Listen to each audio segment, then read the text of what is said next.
Joe Biden held a major press conference today as prominent Democrats and even George Clooney continued to express concerns about his ability to beat Donald Trump. For more on this, it's time for a closer look. Part of what's frustrating about the current turmoil in the Democratic Party is that there's a lot of actual good news we could and should be talking about right now. Instead, we're all focused on anonymous campaign gossip and statements from doctors and nervously white-knuckling our chairs, hoping the president can get through a press conference without confusing the leaders of Mexico and Egypt, or claiming that a guy who died 30 years ago is the current president of France, or doing that thing where he walks all the way to the door, then turns around when he hears a question, and then walks all the way back to the podium like he's in some sort of invisible corn maze. That's called a reverse Grandpa Simpson.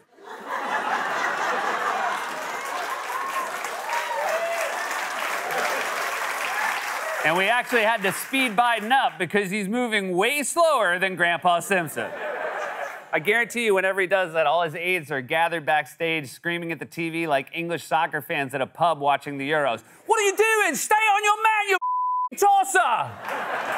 The point is, without the current freakout, we could be talking about more important stuff like historic lows in unemployment or inflation cooling or the fact that Colorado Congresswoman Lauren Boebert is starting to morph into Lydia Dietz from Beetlejuice. If you're trying to make us forget about the time you got kicked out of Beetlejuice the musical for groping your date, turning into one of the characters is a terrible strategy. This is like if Lenny Kravitz tried to get us to forget about that time his penis fell out of his pants on stage by endorsing a line of Kielbasa.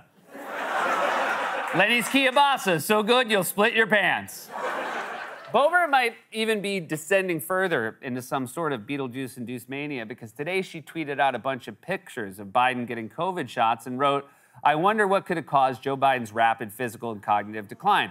Yeah, no, I wonder, could it have been a thoroughly tested vaccine that saved millions of lives and was subjected to rigorous safety trials by some of the world's most renowned scientists? Or could it have been, I don't know, the march of time? Although I guess you can't blame Boebert for not getting the vaccine. The waiting room at her doctor's office looks like this. It's nuts.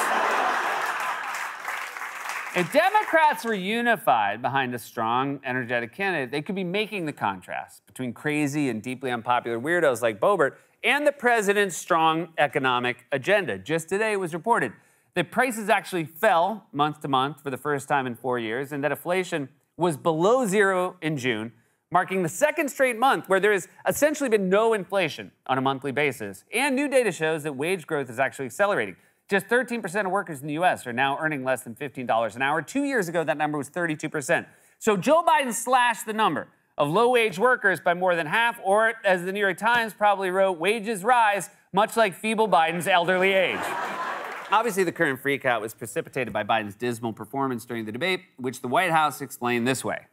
He had a cold and a bad night. It was a bad night. And he did, on top of that, he had a cold. That's right. Biden's team said he had a cold, to which I say, which Sudafed did you give him? Was it the Super Drowsy Plus? Next time, get him the good stuff, and I mean the good stuff, the stuff they make the meth out of, the stuff you have to ask the pharmacist for, and they look at your driver's license twice, and then you take it and immediately dries out your nose and your mouth and every other part of your body, and your mind starts racing like you just snorted a line of cocaine mixed with LSD in emergency, and you feel like you're invincible, but also you're hallucinating, and the next thing you know, you wake up in a hotel in Thailand with duct tape over your mouth, and the cops are banging on your door, and then you glance over your TV and you say, whoa, am I tripping balls, or is that a news story about Lauren Boebert giving someone a handy during Beetlejuice? Get him that Sudafed. Now they say Biden has good days and bad days. That was clearly a bad day. And then there are the good days, like Tuesday when he gave an inspiring and confident speech to NATO. We chose unity over disunion, progress over retreat, freedom over tyranny, hope over fear. Again and again we stood behind our shared vision of a peaceful and prosperous transatlantic community. Here at this summit, we gather to proclaim NATO is ready and able to secure that vision today and well into the future. Now let's compare that to what Donald Trump had to say about NATO at a rally on the same exact day. I didn't even know what the hell NATO was too much before, but it didn't take me long to figure it out, like about 2 minutes. It doesn't surprise me that Trump had no idea what NATO was. He probably thought it had something to do with sharks. You have to keep the NATO away from the shark. Because the shark is bad enough, but when they combine, now you have a real problem because now it's weather. I remember a shark came up to me once, big shark, strong shark. Tears pouring from his dead, soulless eyes, and I said, "You remind me of Stephen Miller." And he said, "He's my cousin." This man is bragging about how dumb he is, and yet he is still leading in the polls, which is why an increasing number of Democrats are calling on Biden to make way for someone who has a better chance of winning. Even George Clooney wrote an op-ed yesterday calling on Biden to stand down, which prompted a snarky response from Biden's team. Actor George Clooney, who co-hosted a campaign fundraiser for President Biden just last month, is out now with a New York Times op-ed titled, "I love Joe Biden, but we need a new nominee." He writes in part, quote, "It's devastating to say it, but the Joe Biden I was with 3 weeks ago at the fundraiser was not the Joe Big Effing Deal Biden of 2010. He wasn't even the Joe Biden of 2020. He was the same man we all witnessed at the debate." And in response to those comments from George Clooney, Jake, a campaign official who attended that Los Angeles fundraiser tells me that George Clooney left 3 hours before the president. So clearly, the gloves are off. Your slam on Clooney is that he left the fundraiser 3 hours early? No, he's got better place to be. He's George Clooney. You think he needs to stick around and beg for money at a fundraiser? He got money. I say this is the first time a sitting president has feuded with a cast member from Ocean's 11, but then there was that time Obama clapped back at Matt Damon during the White House Correspondents' Dinner. Matt Damon said he was disappointed in my performance. Well, Matt, I just saw the Adjustment Bureau, so right back at you, buddy.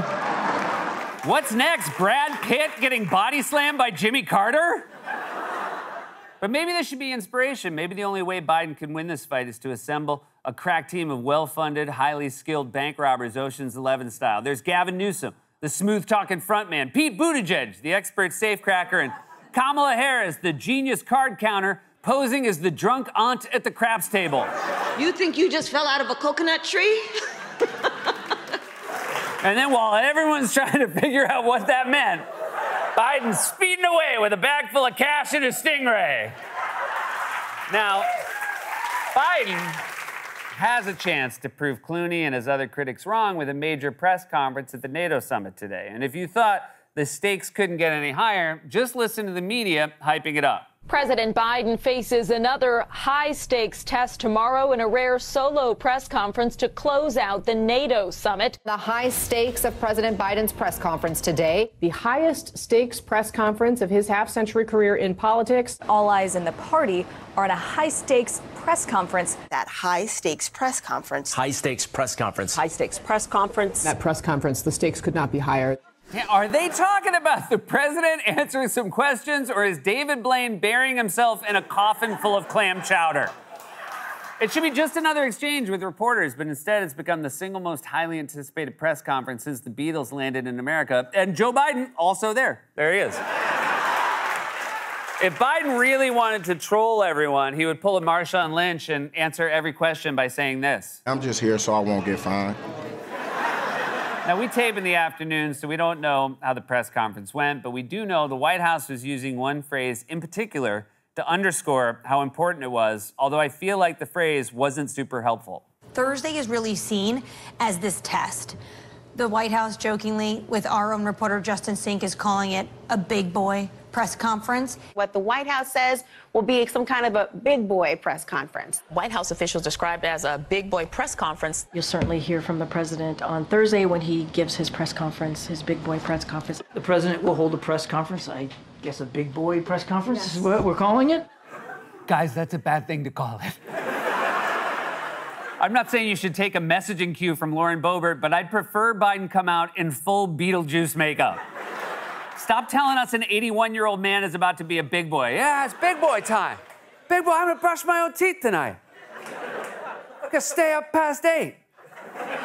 Democrats have a very, very strong case to make against Donald Trump's toxic and deeply unpopular agenda. But the turmoil over Biden's candidacy is overshadowing all of it. There's still time to turn things around, but Democrats need to choose a path now and start the work of righting the ship, because the only thing that could get the media to stop focusing on Biden's age is an actual shark. NATO. This has been a closer look.